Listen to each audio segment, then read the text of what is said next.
The bitter wind cut through Lisa's thin jacket as she pushed open the door of the small coffee shop on the corner. The scent of roasted beans and freshly baked pastries wrapped around her like a warm embrace, offering a momentary escape from the harsh realities outside. Her hands trembled slightly as she dug into her pocket, fingers closing around the last few coins she had. It wasn't much, just enough for a small cup of coffee, her only indulgence in weeks. Lisa was exhausted. Raising a 4-year-old son alone while working 2 part-time jobs had drained every ounce of energy she had. Rent was due, bills piled up, and her son, Danny, needed new shoes. But for just a few moments, she wanted to feel normal. To sit with a warm cup of coffee and pretend that life wasn't pressing down on her like an unbearable weight. She stepped forward in the line, eyes scanning the menu even though she already knew what she could afford. Her heart pounded in her chest as she approached the counter, hoping the barista wouldn't judge her when she handed over a handful of coins. "Just a small coffee, please," Lisa said softly, offering a timid smile. The barista, a young woman with kind eyes, rang up the order. $2.50. Lisa placed the coins on the counter, carefully counting them again to make sure she had enough. Just as she was about to push them forward, a deep voice behind her interrupted. "Make that a large latte and add a blueberry muffin, please." Lisa's head snapped up. Standing behind her was a man, tall and effortlessly elegant. His navy blue coat was pristine, his shoes polished, and his presence commanded attention. He had an air of quiet confidence, but his eyes, warm and kind, were what struck her the most. "I'm sorry," Lisa stammered, shaking her head. I can only afford the coffee." The man smiled. "It's on me." He pulled out his wallet, sliding a crisp bill across the counter before she could protest. Lisa felt her face heat with embarrassment.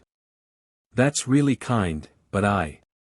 "Consider it a small act of kindness," he interrupted gently. "Everyone deserves a little warmth."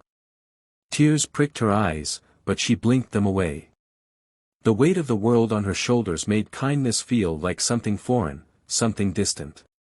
She had forgotten what it was like to be on the receiving end of generosity. "Thank you," she whispered, her voice barely audible. They moved to the side as the barista prepared the order.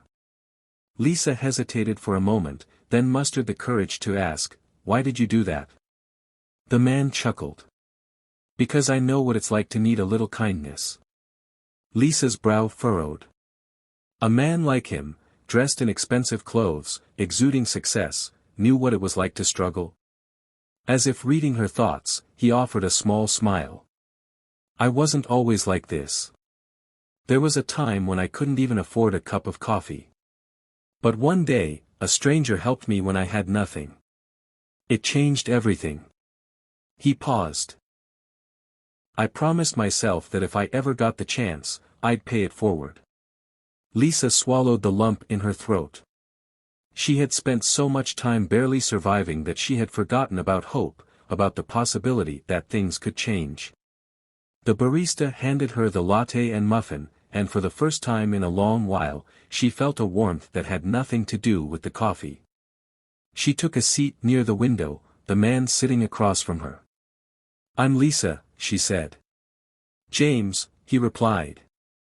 They spoke for a while, and Lisa found herself opening up in a way she hadn't in years. She told him about Danny, about the struggles of single motherhood, about the nights she spent awake worrying about how to keep going.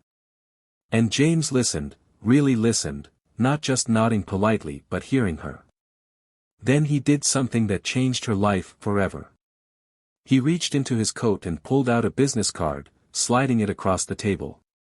"I own a small marketing firm," he said.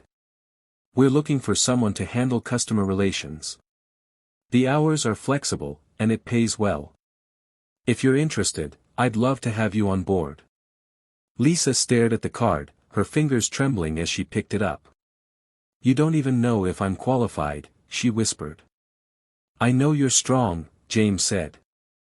"I know you don't give up.